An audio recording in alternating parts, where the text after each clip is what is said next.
We spend our entire lives putting down roots. We buy houses, accumulate wealth, and carefully construct legacies, operating on the unspoken assumption that the world we see around us will simply last forever. Over time, our minds adjust to the specific culture we live in. Even if we don't actively participate in its brokenness, we grow numb to the dysfunction. We adapt to the status quo, expecting this reality to carry on indefinitely. Biblical prophecy introduces a sharp disruption to that timeline. It outlines a specific event that abruptly and uncompromisingly interrupts human history. If the society we have adapted to is strictly temporary and destined for an abrupt end, we have to ask ourselves a difficult question.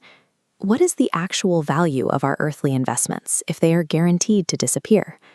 Adapting to a broken world is a flawed strategy because the world and the human desires tied to it are passing away.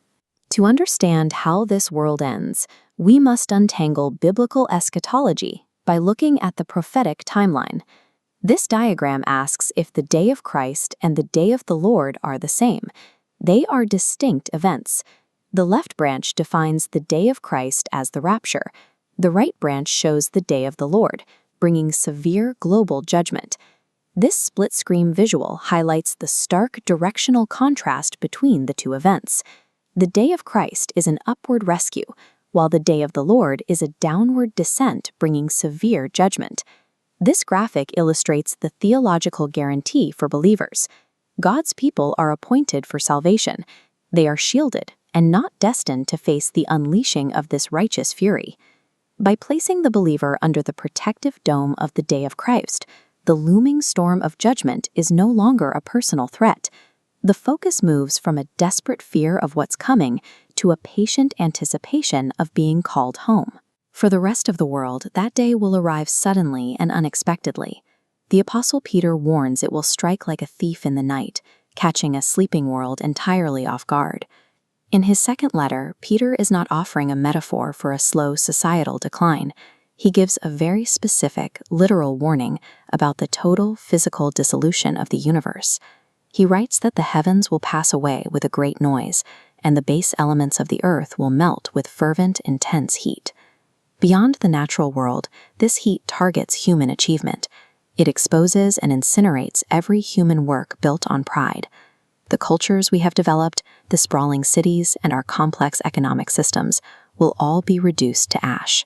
Because all earthly legacies are guaranteed to be incinerated, dedicating our lives to purely material pursuits and temporal ambitions is ultimately rendered meaningless. Peter presents these future events as a practical catalyst for present-day morality. His focus remains on the direct impact this timeline has on how we conduct ourselves right now.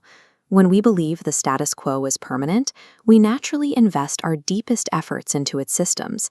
But seeing this certain dissolution of the material world breaks that attachment, making godliness the only investment that survives the fire. The text box on the right highlights the climactic question from 2 Peter.